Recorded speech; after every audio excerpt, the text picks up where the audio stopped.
What's up, everybody? Welcome to the HoopsCast. I am your host, Jacob, aka Rusty Buckets, joined by my co-host, Muhammad, aka Mojo99. Say what's up, Mojo. What's up, what's up? It's me again, Coach. Alright, so today we are joined by a special guest and the first ever guest on our podcast, Zach Lee. You say what's up as well, Zach. Oh, yo, what is up? First ever? Wow. When you asked me before, I thought there was going to be like another guest before me, but I'm honored. Didn't know I was the first guest on here. That's crazy. We're not big enough, so we have to take what we can get. Why don't you kind of give a rundown? It's a fact. All right, so why don't you give a rundown about yourself and kind of like what you do on YouTube and stuff like that. All right, so my name is Zach Lee. I am the most diehard Pistons fan you will ever meet. Still think they're going to pull it off in 2020. Blake Griffin going for 30, 10, and 8 on the year, maybe a couple of steals. No, but for real, I've been doing YouTube videos full time on YouTube now for past couple of years. Just NBA videos, news videos, stuff like that. So channel's name's SDC, and yeah. I've been subbed for a good while, and I can...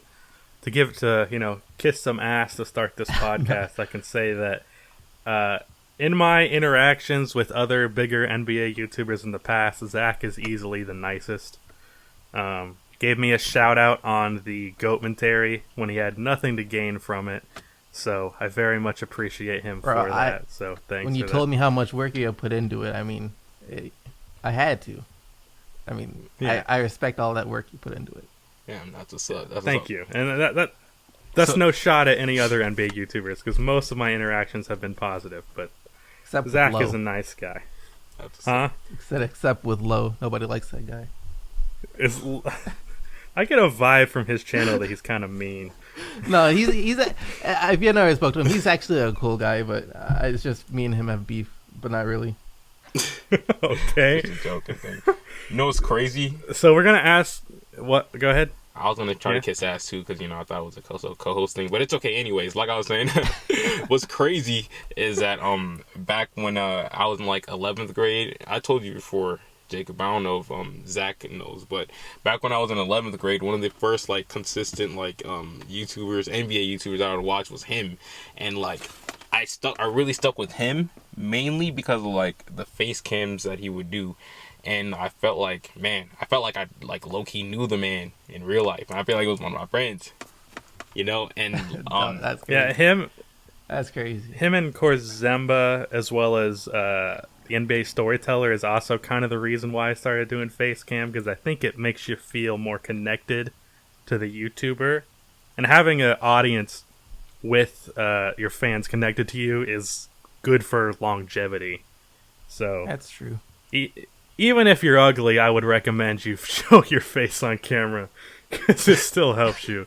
Exactly. I'm mostly mesmerized by the fact that Zach, you're 24? 26. 26. Oh my God. My boy is in his prime. I'm old. Peak years. What's funny is my comment section says that I look 30. So I probably look older than you, even though you're 7 years older than me. Wait, how old are you? I'm 20, 19. So you're 19? 19, yeah. Mojo, I think, just turned 20. Yeah, I just turned 20 last week. That's... Yeah, all right. So this podcast, we're going to do some questions. Some of it's going to get a little serious, a little bit deep, but hopefully you can handle that. At the end, though, we have a very ridiculous question that Mojo submitted that Zach doesn't know about, unlike my questions. That's the only reason why I'm on this thing. Gotta make it fun.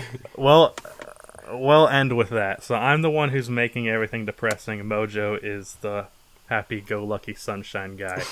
So Good we vibes. Can kind of start off with the basic, prototypical question for interviewing a YouTuber. Why did you start YouTube, and why did you go in the direction of NBA news?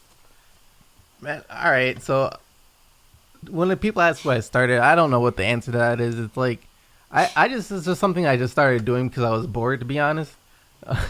That's a common answer. I was chilling at home a lot, and then I was always watching YouTube. So one day I just started making videos. I had 3 or 4 other random channels before this one. And then one day, like I was just the NBA season had just ended. It was the year after the Spurs had won. So what was that? Summer 2015. Yeah, summer 2015. I was just like, it was that part of the season where it was just like, no news, no nothing coming out. So I was just bored, and I was like, you know what? I'm just gonna start making YouTube videos like talking about basketball. So that's how I got started. I mean, when you look at a lot of people's NBA origin story, a lot of it just starts with "I was bored." Really? So right in the summer too. In the summer, right? Especially for NBA, we can. Yeah, that as well. I mean, for me, I had always been a fan of YouTube, but I never really saw an avenue until I discovered NBA YouTube. So next, I found this one interesting because I've felt this way about just talking about it. But did you find, or do you still find, if you're going to keep doing it, that reporting on NBA news makes it less exciting for you, or do you think it actually makes it more exciting? To be honest, originally it used to be exciting because it's just like when it's like the hot thing that happens, and I mean, and there are still moves that it does happen, like of course big signings like Kawhi Leonard and things of that nature, like things that typically everyone just start really talking about in the community. Those are still really fun, but like everything else, like at this point, not really. It's just like you become so jaded by just NBA news, and it's like you see how superficial it all kind of is, and it really just makes you not appreciate it as much as I did, at least. That's a real honest answer. So does it almost like become a chore to like keep up with everything? Oh, for sure. It's like, I know this is gonna question later on. It kind of relates to it, but like every morning I do like spend like at least 45 minutes, an hour, just like scouring the internet, just to try and find everything that's been going on at the NBA, and that gets draining. Yeah, I imagine. And speaking of that becoming draining, as of recently, you took a little bit of a break from YouTube. Why was that? Just because it goes back to the news videos. I just didn't feel like making those types of videos anymore. But at the same time, did make so many of them that it's kind of like I forgot how to make other videos, and it's like every time like news started happening, it almost felt like an obligation to cover it. So I just had to like break that habit and just get used to taking some time off and not posting. Yeah, that's taking time off from the YouTube is a scary ass thing. Like if I take 3 days off, I go on my Social Blade and I see that I got 4,000 views for the day, and I'm like having a panic attack.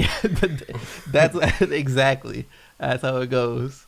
But yeah, I mean what's the word I'm looking for? I can respect making that choice, even though it is a risky one. Yeah, for the sake of it's not your life sanity. It's not life or death, At the end of the day, you got to make sure you're straight mentally over anything, I mean, these are his videos. It is the man's man's career, though. It was very scary to do it, but at the same time, it was necessary, and that's the only reason I felt like that's the only reason I did it. So I just kept telling myself that if I was gonna come back, then this had to happen first. So, was there anything about YouTube besides for the fact that you just kept like doing the same thing over and over again that made you want to take a break, or was it really just the repetitiveness of it? Kind of like you alluded to, like the whole analytical side and the numbers side that you get caught up in when you do start doing 100%. YouTube. And you know how some days it goes like really good and other days it's like really bad, and then there are stretches where it's like all really, really bad. So, it's like it's very emotionally draining if you get too attached to it. So you have to kind of like separate yourself from that a bit. Yeah, I definitely need to work on that because it's hard.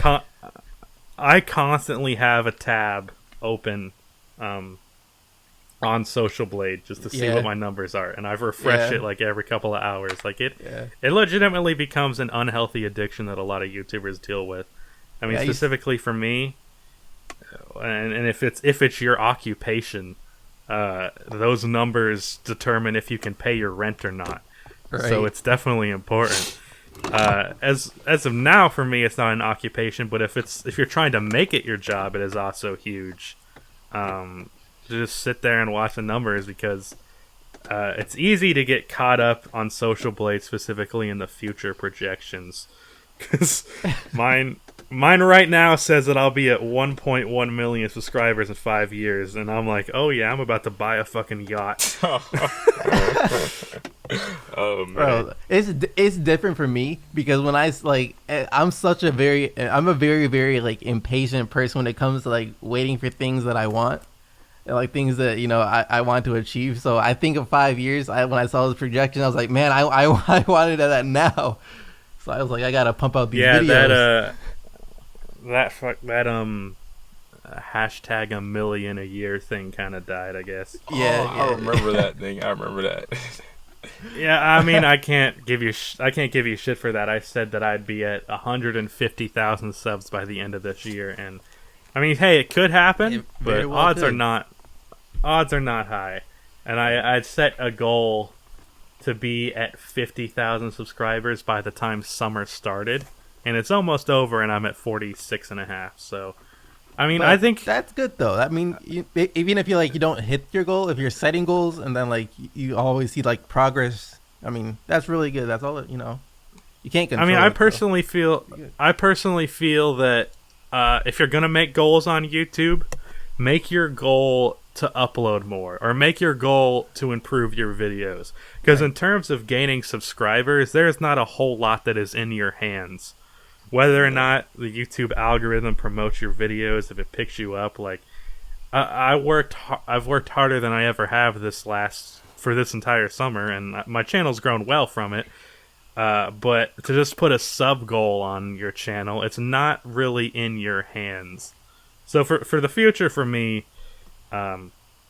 personally, sub goals are just going to be like a thing that I don't really put out as like a big deal, because it's not entirely in your hands.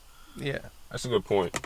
I mean, because you Zach, you were putting out a video every day when you're on that hashtag a million a year, and sure, taking a break definitely didn't help that, but I also don't think if you didn't take a break, you'd be at 1 million right now.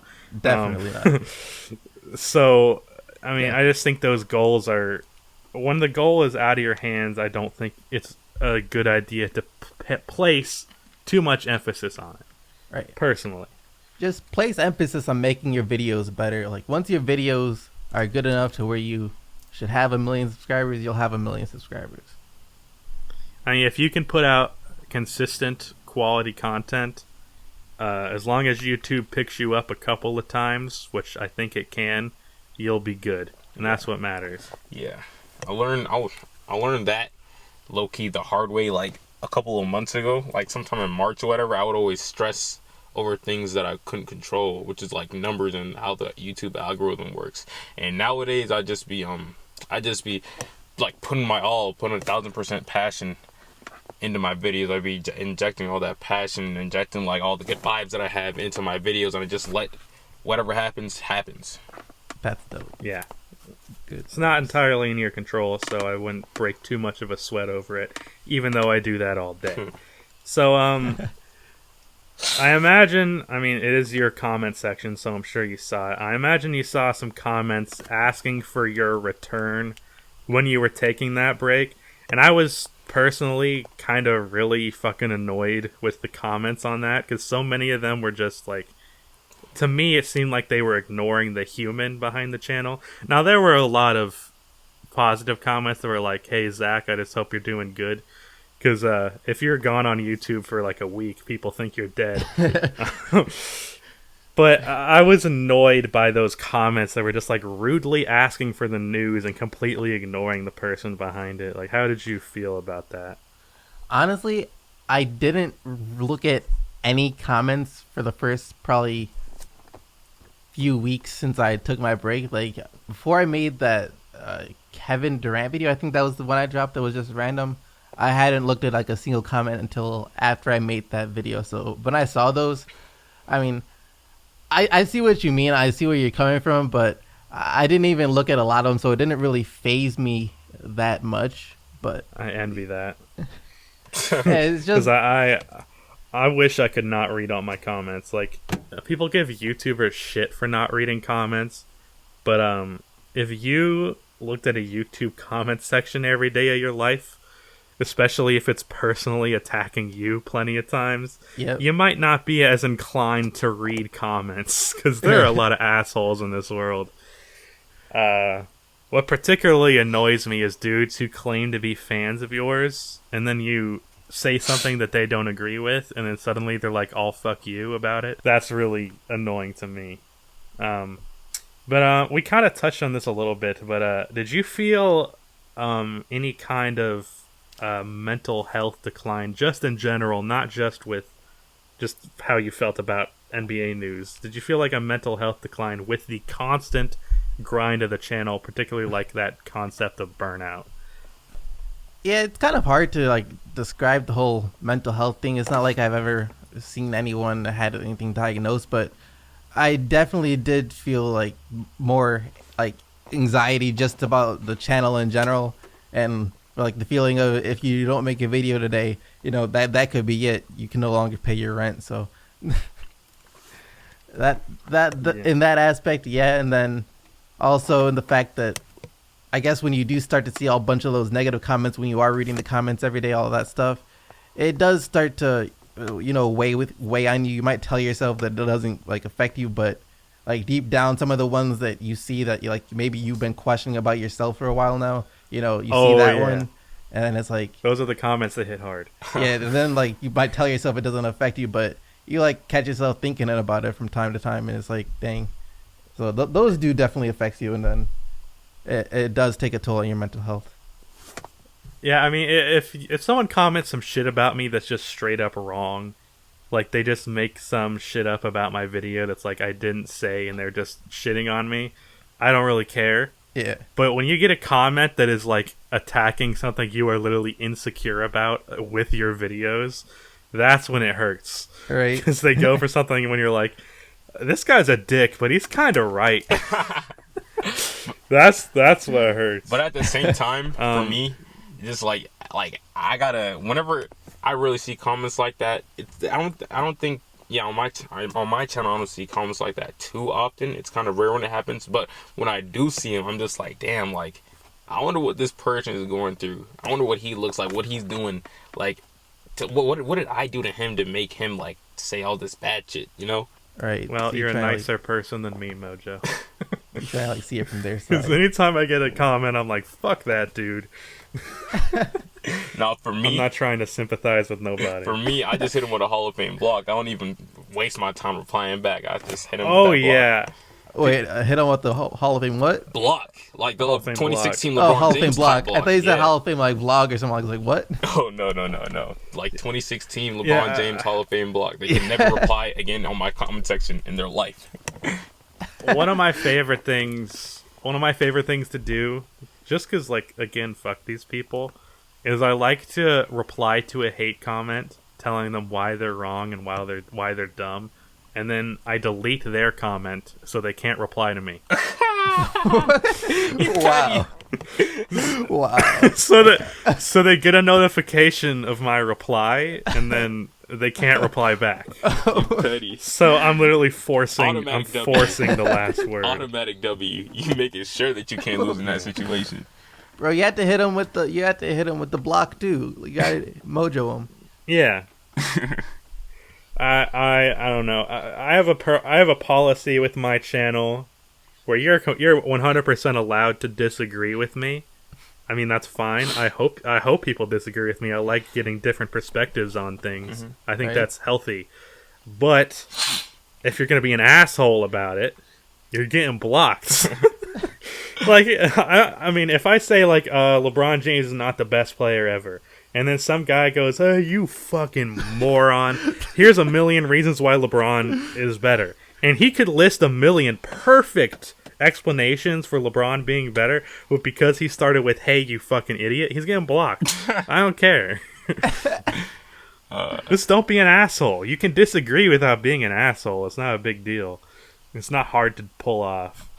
Anyways, that's we'll let that rant go. But those are probably. But just remember that those are also probably the same people who comment under the like NBA stuff on Instagram. So. Oh my God, man! One of the scum of the earth, great googly moogly, man. Jeez Louise! I'm so happy that NBA Instagram has started to like get exposed over the past year, 2 years now. It's such a beautiful sight to see. Cause I be seeing some of the most repulsive stuff on that app right there. I barely use Instagram nowadays because of that. Strictly right there. Yeah, I've only seen screenshots because I'm not an Instagram person. I don't really check the comments much, but when I do, it's just to get a good laugh. Yeah, and some of the graphics over there too just be so cringe-worthy.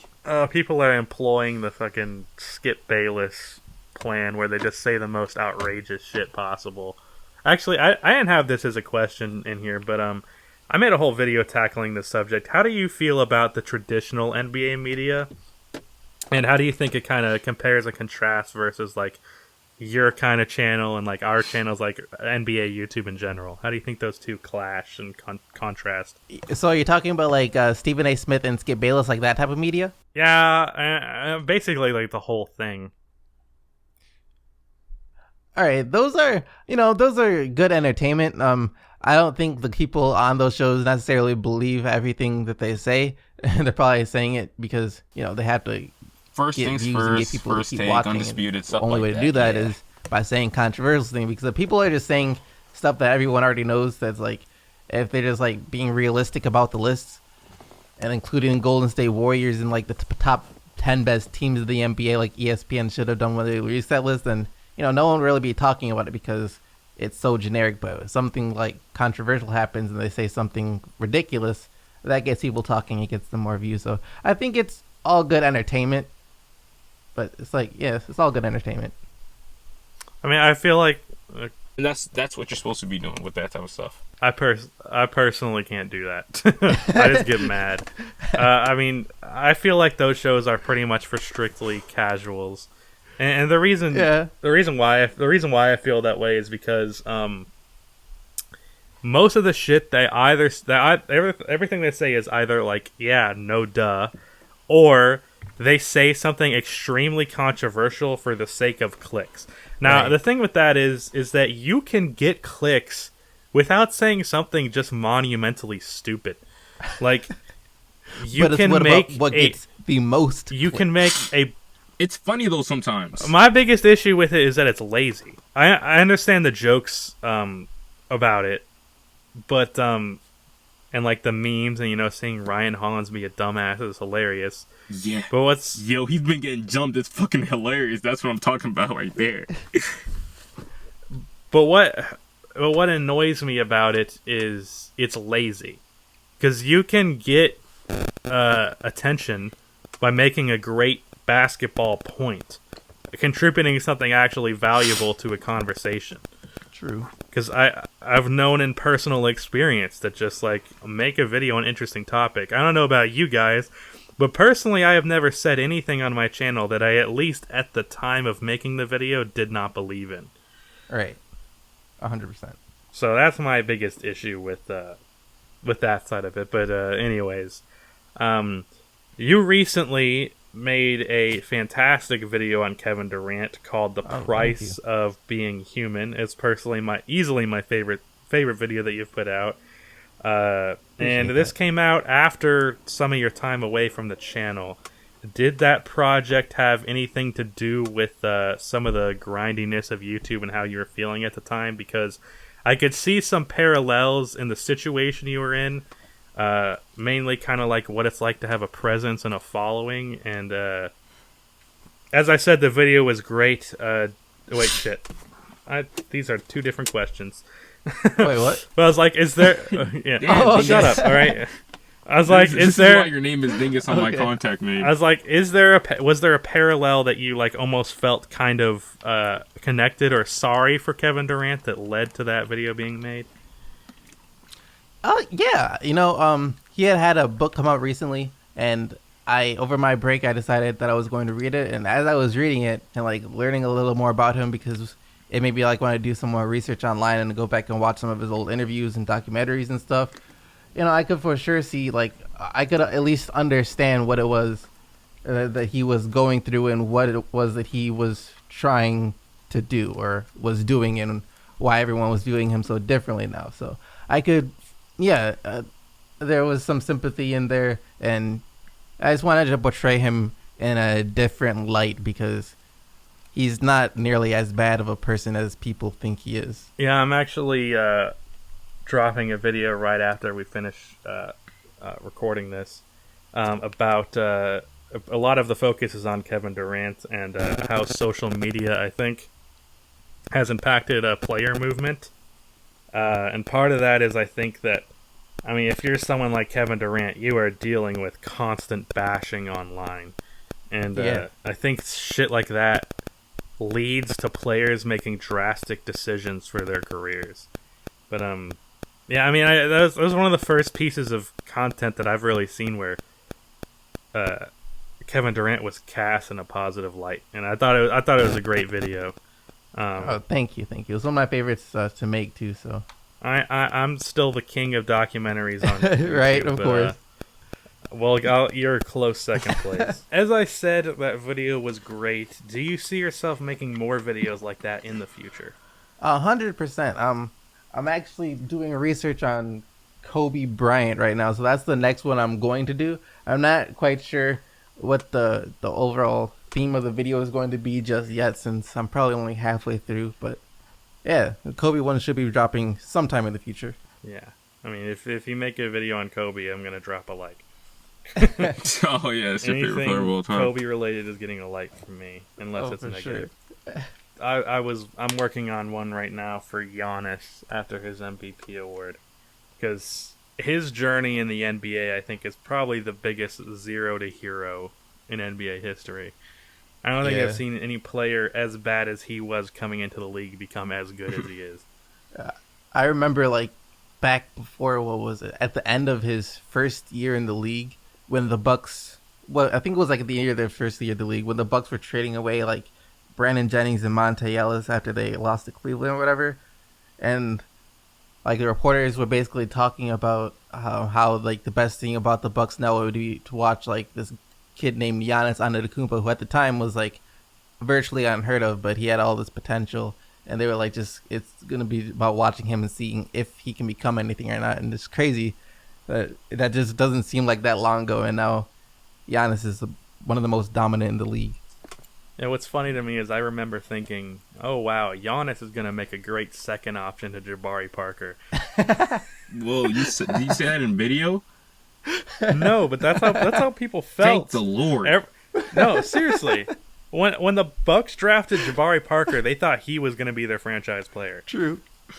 Everyone did. He was expected to be the next Melo. Man, Andrew Wiggins was supposed to be a MVP. franchise player. Yeah, that draft was a fucking shit show, but it's still not as bad as Cleveland selecting Anthony Bennett number 1 overall. But then again, that whole draft was just terrible for the first 10 players. Yeah, but even then, Anthony Bennett was not projected to be the number 1 pick. I think he was like number 6 or something like that on most mock drafts. But anyways, it's just Cleveland being Cleveland. Yeah. Also, as of recently, you have been straying from your prototypical NBA news video, and you've gone more, as of recently, towards a similar style to what mine and Mojo's and other NBA YouTube videos are like, where you've made some top 5 trade destination videos, one of them for Chris Paul, and I think the other was Russell Westbrook. Yeah. And then top 5 former superstars videos and things like that. Do you find those more enjoyable because you get to be a little bit more creative than the normal news show? Yes, definitely. It's just fun. It's just all good fun. Like, these videos are just, they're made for fun. They're just videos that I felt like making when I wanted to make them because, of course, a lot of hype was going around about those situations, and as an NBA fan, it gets you excited, and when you get excited about making a video, it makes it a lot of fun to make a video. So, yeah, I'm really enjoying the type of videos that I'm doing right now, as opposed to the NBA news ones. That's what I think most YouTubers should go for.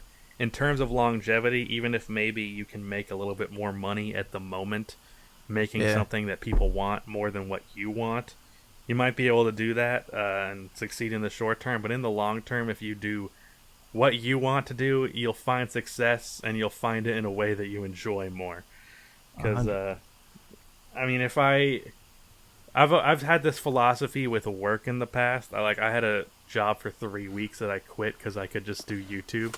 I was literally like, I would rather earn $100 doing something that I love than 1,000 doing something that I hate. All right. That's kind of my philosophy on it. Yeah, hey, that's crazy. good. I mean, quitting that job freed up the time that you needed, so that's what's up. Yeah. Now, Well, when you're paying rent, sometimes that philosophy can only go so far. yeah, you be reasonable with the philosophy, like. Yeah, don't just throw all your shit to the wind. Okay, is it to your older type of videos? Was it? And if I don't know if do you plan on doing news videos in the future, or are you kind of done with that? Right now, I'm done with it. I mean, it could change after so long of not doing it, but if I ever do make news videos again, it won't be daily. It won't be anything like that. It'll be probably completely different than how I used to do it. So the old style of videos is never coming back. I think you could do a weekly recap thing, so like the workload isn't as significant. Yeah, and then yeah, like if the season starts up as like something like that, but like in terms of formatting and things of that nature, it probably would never be the same as my old ones. Yeah, well, even though you're not doing them anymore, for a question for the past, was it tempting to give your opinion in those videos? I know that you do it sometimes, but do you have to bite your tongue on occasion? Bite my tongue. That's a good question. To be honest, I never really thought too much about biting my tongue. If I had like an opinion, I would just give it, because like all my videos, of course, were scripted. So when I'm like sitting there like writing out the videos, the words just like go on the page, and I'm just like, all right, that's exactly what I'm gonna say, and I don't really think too much about saying it. So I guess sometimes I might have given my opinion more than I should have, but other times maybe I should have given my opinion more. But I never tried to like hold back my opinion per se. But like, do you make an effort to make sure the focus is on the news more so than your opinion? Yeah. I tried in those videos. I tried not to stray too much, and how I did that was like, for each section, I'd only want to like write so much about it, and if it started getting too long, I'd be like, all right, clearly some of this is too much my opinion. I just like go in and cut out a lot of the fat, and then just leave it like bare bones. But if that didn't happen, then it was just what it was, pretty much. It's a dope analogy. I never heard that before. How long did your normal videos in the past used to take you to make? Typically I'd wake up around like 9, so I'd start at like the research at like 10 in the morning, I'd say, and then finish around 3 or 4. So what's that? It's like 6 hours, something like that, 5 or 6 hours. Yeah. How long did back in the day, most of that was just uploading time, because my internet, like the area I lived, had no high-speed internet. Like no high-speed internet, like at all. Like there were no service providers. That's one of the big reasons I had to move so badly, because no service provider at all had above like 2 gigabytes upload speed per second. Wow. And I mean not 2 gigabytes, 2 megabytes, or like I forget, like really, really slow. That's all you need to know. It was really, really slow. So I'd have to like send it to my phone, but of course for some reason I also didn't get service where I lived, so I had to drive and use like my data. So I always like, thank goodness I have like so much unlimited data streaming, but for my phone, so I have to go to every upload my phone. It still took a while. It was a long process. I said wow at 2 gigabytes, but that could very well be a lot. I just have no idea. No, it wasn't 2 gigabytes. 2 gigabytes is a lot. It was like 2 megabits or something like, I forget. Yeah, I see people post screenshots of like their upload and oh yeah, like where it like goes like up. I have no idea what mine, any of this means, but just know that mine was like inverted, if it was possible, like invert the speed. Good lord. How long did the Kevin Durant mini doc take to make? That one, after I finished like reading and doing all the research, the actual like scripting and just uploading, this probably took 3 or 4 days total, just like split up, maybe working 4 or 5 hours a day on it. So probably 20 hours total. Nice. For my typical video now, I have basically streamlined everything to the point where it takes me 3 hours to get everything gathered for a video and to record everything and edit and finish the video. So I've streamlined that process because it used to take me like 8 hours, and Mojo is very jealous of this because I'm not jealous. My shit's nah, hell no. Got me messed. I'm not jealous. My shit's a vibe. I gotta take my time with mine, coach. Oh, okay, sure. Right. Uploaded for the first time in a week, but sure. Relax. But yeah, basically 60% of the time that I even spend on a video now is just the script.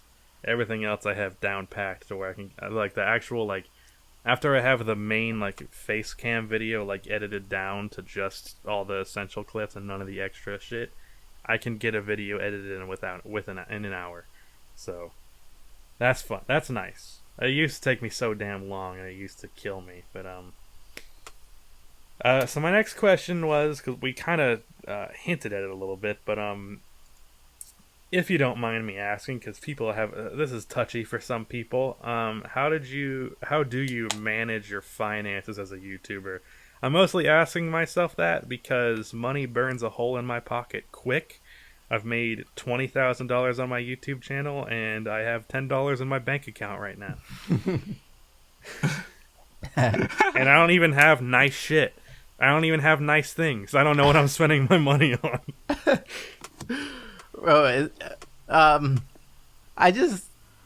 probably not the best person at like budgeting and like finance stuff. I'm just like, all right, so I'm gonna try. Like, I don't really buy a lot of stuff. Well, I didn't used to, at least. Like, I don't buy clothes. Like, the last pair of shoes I bought myself was still probably like years ago, to be honest with you.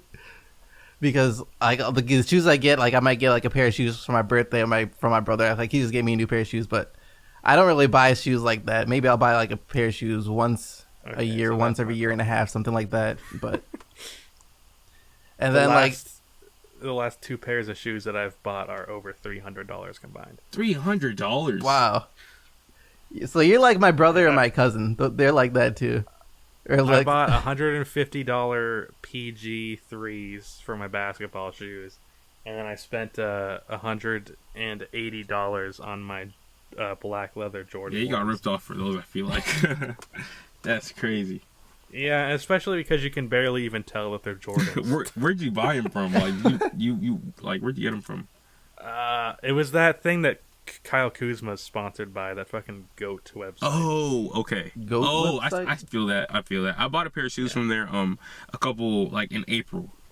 That GOAT app. It's a GOAT app, sneaker app. I'm not even a big shoe guy. I just wanted to own a pair of Jordans. But, so the financial tip there is don't buy expensive shoes.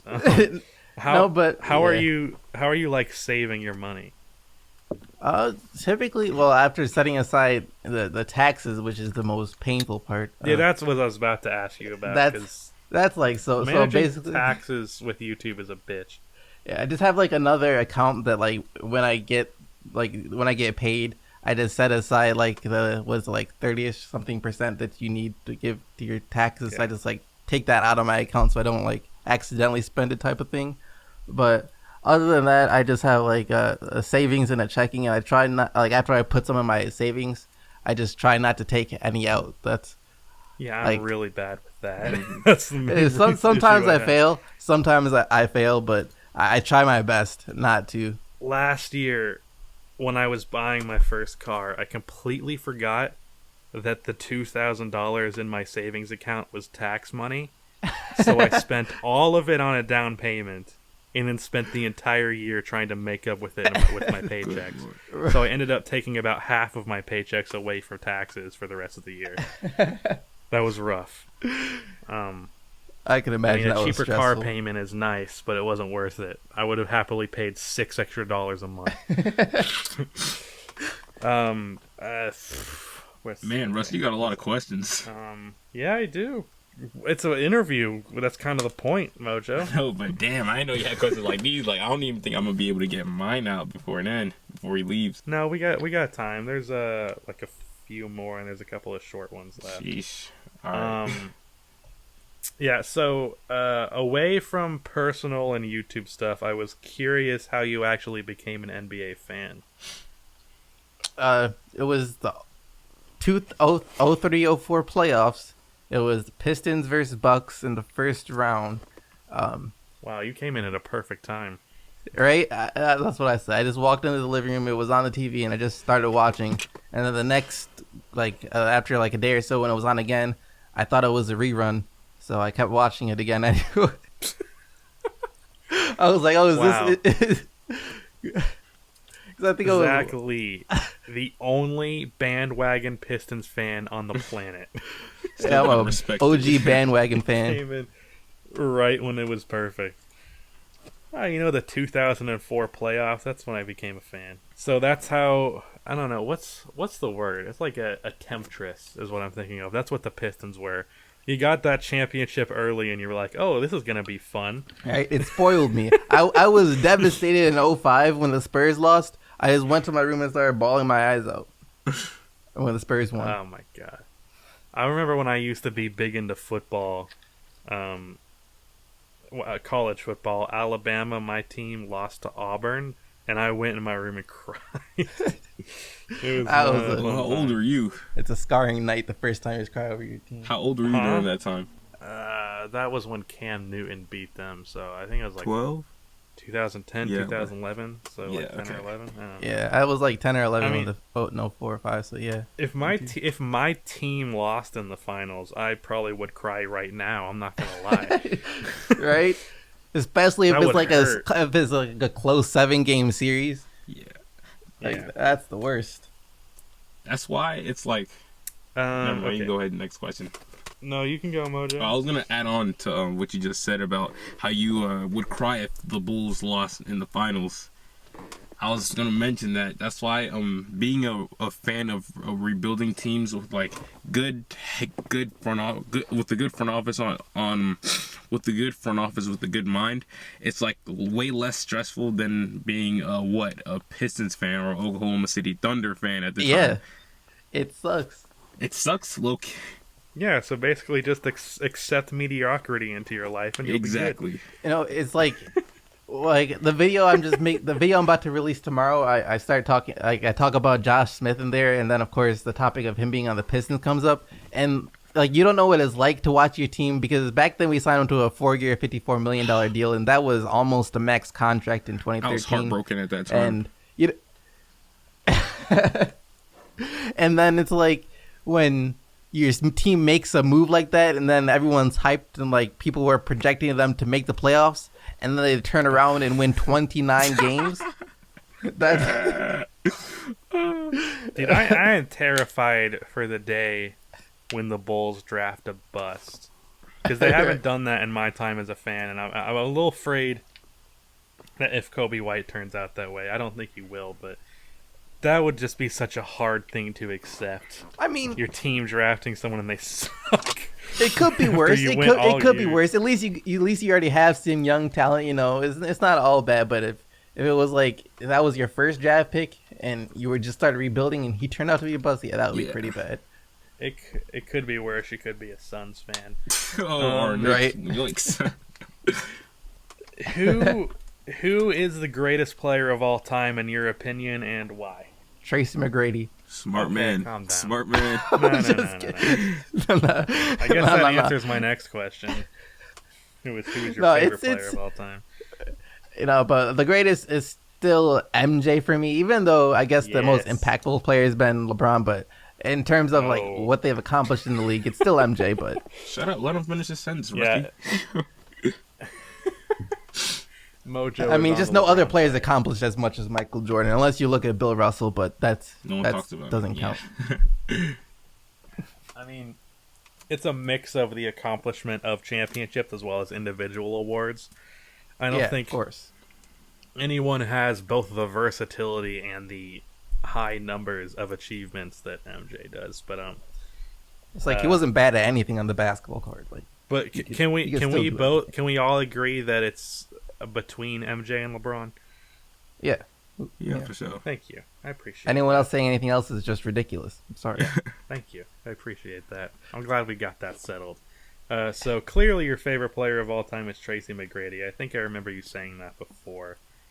So this one is like almost like if you were a scout. What do you look for in a player? What are the attributes, both skill-wise and personality-wise, that you like in a player? They have to be something like Luke Kennard.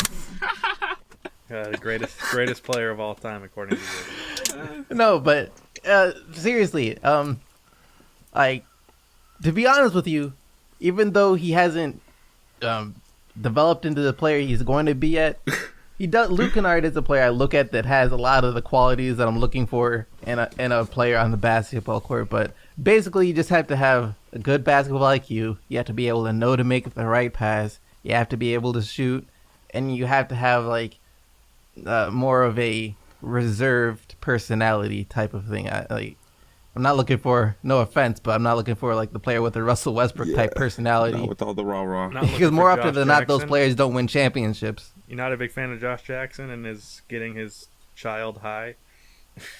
Wait, what? You didn't know about that? I didn't hear about that. No. Where did that come from? No. Is that why the Phoenix Suns just like gave him away? Yeah.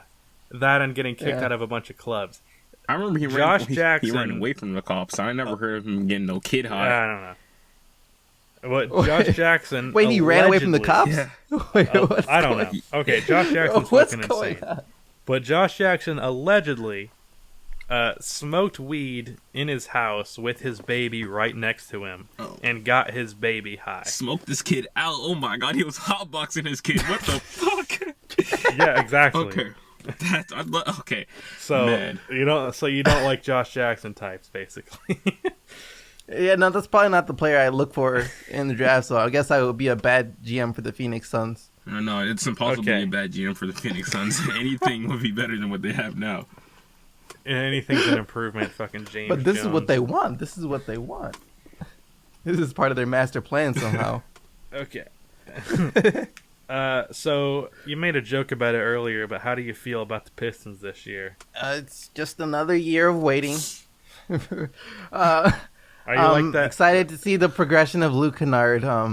We got Derrick Rose. For some reason, I like Derrick Rose. I'm glad he had a breakout year last year, but every player who used to be a really like good star who's no longer as good as they were when they become a star comes to the Pistons to die, it seems.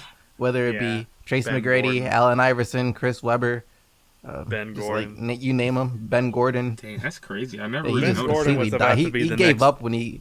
Ben Gordon was about to be the next Kobe, and then he signed with the Pistons, and it was over. Right. Imagine that's what it's like to be a Pistons fan. Whenever you think you should be excited, something terrible is about to happen. That's all you need to know. Yeah. F in the chat. I don't think we'd have enough time to run through my questions because we have like 15 more minutes, less than that. Yeah, 15 oh minutes. yeah, you do. Okay, so just do with the two weird ones at the end. I'm gonna do my most anticipated questions that I really want to hear. The last Okay, two are so really good. I got it, Rusty. I got it. Relax. Okay, let me do my thing. Shh, relax. It's my time to shine, my boy. Okay, anyways, my man SDC, Zach Lee, the one and only legend, goated. Okay, yeah, you're goated, and you're part of my like top 5 personal YouTube Hall of Fame players, that Hall of Fame dudes that I watch. So you're goated in my opinion. All right, don't care what anybody say. Nobody can change that. I just wanted to let you know. So here's my question. All right. All right. What NBA player right now, in this day, in this time, right now, do you think you'd have the best chance at beating in a 1v1 competition? 1v1 basketball to 7. Ones and twos. What you want? You get the ball first. What you gonna do? This is kind of a gruesome answer, but I'm taking Yusuf Nurkic. Oh my god! Oh my god! Oh my god! No regard for any human. Oh, this man taking on someone with no mind. I'm taking Yusuf Nurkic. I'll take KD right now. I'll take KD. Oh, this dude said he think KD? Hey, I don't know. I think KD will still give you that smoke with Owen. I was like, not to be ready for honest. that at all. Holy shit. Yeah, Kevin Durant. Yusuf Nurkic. Oh, Kevin Durant deceased. would still beat me 21-0 on one leg. Yeah, same. I don't know. KD just that dude, but Yusuf? Damn, man. Oh my How god. tall are you, Zach? I'm just curious. Man, I'm just 6 you foot. were ready for that question. Hey, Like 6 5'11", foot plus 16. club. What's up? What's good? Imagine not being 6 foot plus. You just roasting beast wolves. Relax. Relax. I'm like 5'11". Relax, and I'm straight. Yeah, does Hey, your guys, height- buy me some that- Does Air your Max height some start Timberlands, with and I'm right 6? with Does you. your height start with 6? No, I don't think so. Next. Wow. Okay, move on to your gorilla question. Okay, have fun with that height, coach. Anyways, next question. Okay, so here is the situation. There's a gorilla that you have to take down. Yeah, I'm sure you're like familiar with the animals gorillas, right? Everyone is. So they're Thanks like for the very big, clarification. ferocious animals. So yeah, you gotta take one down in a fight. You get in I don't know what you do prior to this, but you get in a fight with a gorilla, and you can take along 4 current NBA players with you. Who are you taking to whoop that gorilla at the end of the day? Patrick Beverly, Draymond Green. Oh yeah. Oh whoa, Draymond? Yeah, take I Draymond. don't Kick know him in the about nuts. Draymond. I don't think Draymond's actually a real. Oh, kick him in the nuts. I don't think Draymond's a real Yeah, I fighter don't like know that. about Draymond. It has to be current Okay. though. All right, so I Yeah. need players with a Yeah, little bit of current, like right crazy in them. So, Based off the Marcus, I think I might take Marcus Smart. Based off the Patrick way Beverley. Serge Ibaka Okay. fucking choked Marquise Chris, I'm definitely taking that guy. Oh, for sure. And who was there was someone else. James Johnson? Yes, that's what I was trying to think of. The martial artist, James Johnson. Yeah, him. That dude crazy as shit. Josh Jackson Yeah, can so get that's- the gorilla high. I'm just saying. So you're taking him, Rusty? All right, so I know you're taking You're Josh taking Jackson, Josh Jackson. Serge Ibaka. Who are your other two? I wish you didn't say current NBA players because I would easily say Karl Malone. That's too easy. Current is too easy. Shea pass is too easy. Serrano, he did a in his book of basketball and other things, he has a whole segment where he's like, if Karl Malone and a grizzly bear switched places, who would do better in each position? Would a grizzly bear be a better power forward for the Jazz, or would Karl Malone be a better bear? Karl Malone be a better That's bear. so fucked, dude. Yeah, probably. That's so You don't screwed. have thumbs if you're a bear. It kind of fucks up basketball. Okay. Yeah. You taking a charge from a bear? All right, so. Oh my god. Imagine getting screened by a 9 foot tall fucking grizzly bear. Steven Adams would look like a bitch next to a grizzly bear. Oh, that's another one I Yo, consider yo, taking yo. Steven Adams. Yeah, for sure. Yeah, I'd yeah, take for Taco sure. Fall. For sure. You really? Is he that? I don't want to take Taco. He's too much of a liability Right. out there for me. Well, maybe he'd be like the biggest distraction, so you could run away. He can be Oh, like yeah, he the can be a wacky distraction. inflatable tube man. No, just give me. Oh, it has to be current. If it wasn't current, I'd say bring Glenn Big Baby Davis, so we couldn't outrun the bear. The bear get him first. It's and not a I'd be bear. It's a gorilla, but same difference. Oh, whatever, same thing. I would want Ben Wallace if we're doing all-time players. Okay. He's a All cool right. guy. So Wilt next Chamberlain, question. for All right. sure. Now back on like next question. Back on like the normal side of myself. Okay. So why did you stop making animations? A lot of people don't know this. Yeah, a lot of people don't know this, but I know this. You used to make sort of animated NBA Yes. videos, and I thought that was like super dope. Yeah. And till this day, I think that's like super dope still. Bro. And it's like I never seen anybody bring that type of sauce, that type of juice, that type of vibe to the NBA side of things. Why'd you Man, stop? it's because I started making the news video. I just didn't have time for it. But it's crazy that you say that because that's something that I've been like. I went back and started watching some of my old videos, and that's something that I was like, man, I wish I want to. I kind of want to start doing this again. So that's something that I might bring back eventually once I figure out how to do it again because it's been such a long time.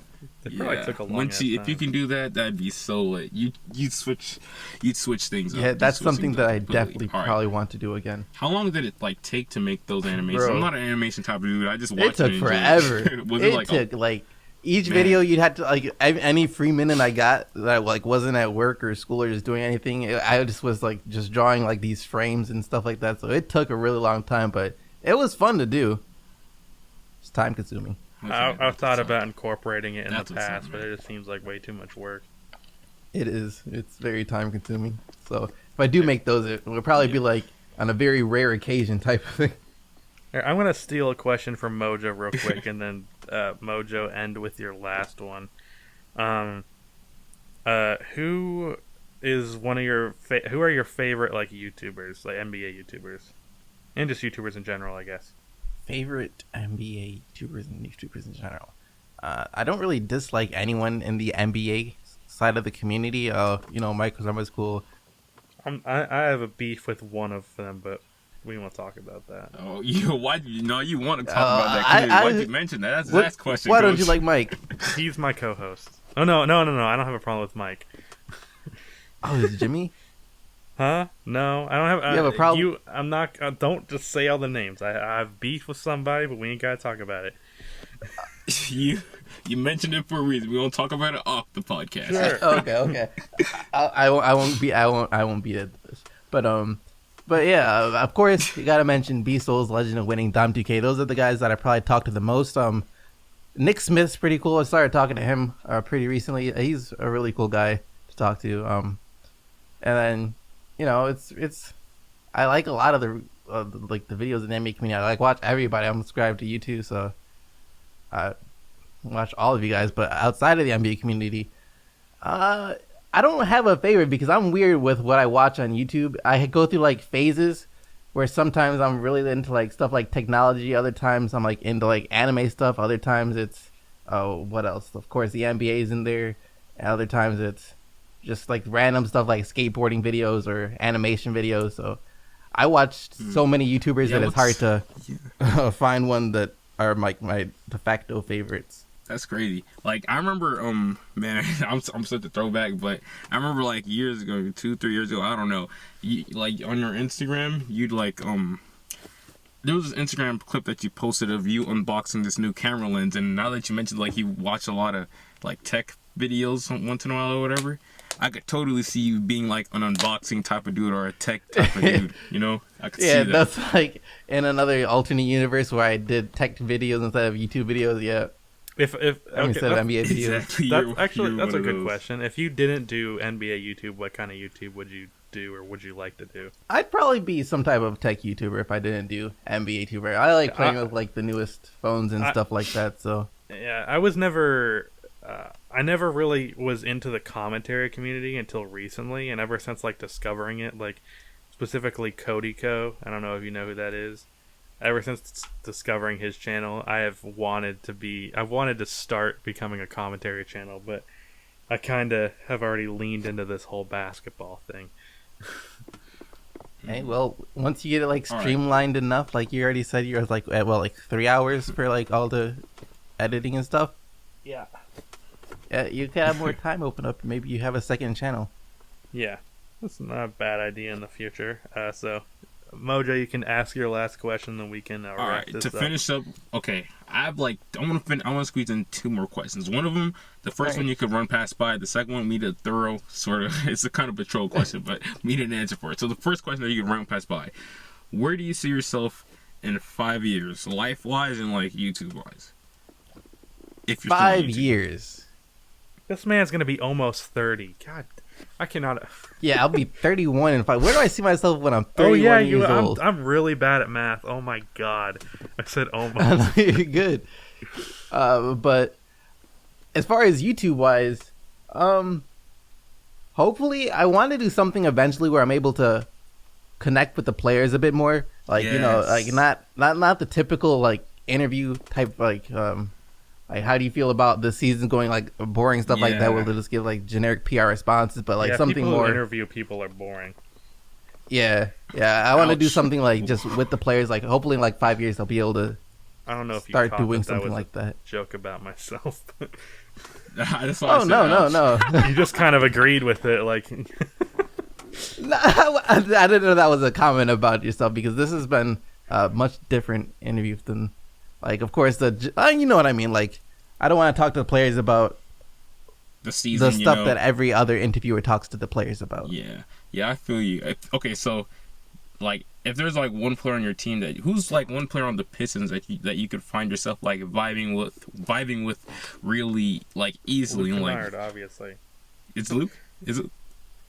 Nah, I don't know like much about Luke Kennard as a person, so I can't. So I don't know you- if I like vibe with Didn't him. you interview Andre Drummond?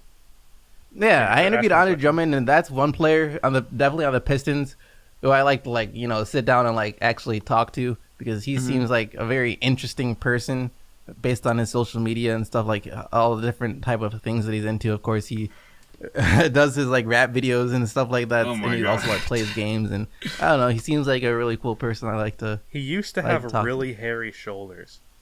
right.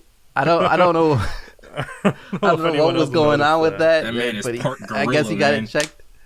No, those rebound numbers, his rebound numbers aren't crazy for no reason. He's part gorilla, literally. But last question. I don't want to waste your time.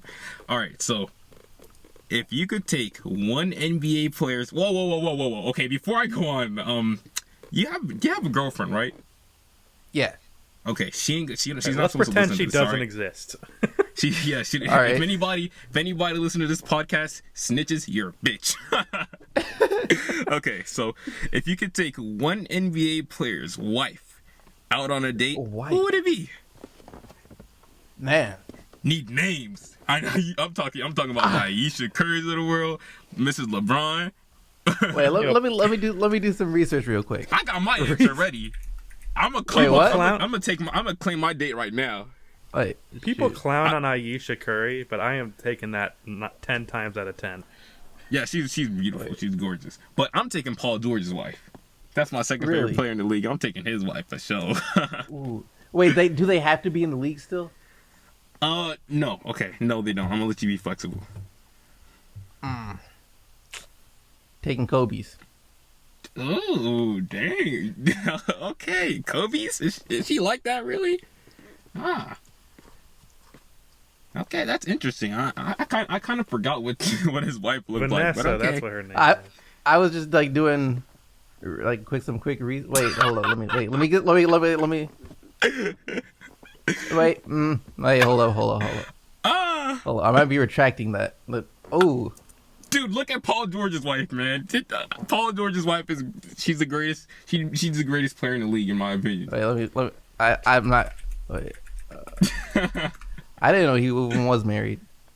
I don't think he's married. Maybe that's his girl or something, whatever. But he has kids with her, and I'm for sure. Paul that's, George for seems like the everything. type of dude who knows Oh, wasn't never she settle like down. the stripper that he had kids with? Yeah, I think so. She is. I think so. She is. What's funny is that like a couple of days ago, old tweets of Paul George surfaced on the internet again, and he tweeted out some like he loves snow bunnies and all this other stuff. And I look at his wife, I'm like, goddamn, you got caught red-handed. I see what he was talking about. Maybe this is going to make me sound ignorant, but what the fuck is a snow bunny? Oh, it's a white girl with a fat ass, Rusty. Oh, well, That's a same, snow Paul bunny. George. But yeah, exactly. That's what it is. You never heard about that show? This is supposed to be a basketball chat. What are we talking about right now? You see what you're getting me in trouble, dude. We're not. You're the one who wrote the question. We're not gonna get this. What? We're not gonna get this channel monetized because of you, man. See, anyways, jeez, my bad for bringing you into this mess, Zach. But this shit was fun. Yeah, this was great. It was. This is easily our best podcast. Thanks to Zach for being on here and making it our best podcast. I really appreciate Bro, it. this was actually a lot of fun. Yeah, You I guys are appreciate cool. it. Maybe we can get you as a guest again in the future, and we'll not interview you so much. We Oh, most talk definitely. about We can just basketball. talk about basketball. That would be cool. Yeah. For sure. So that was the HoopsCast. Thank you guys for watching. Like and subscribe to the channel. And thanks for watching.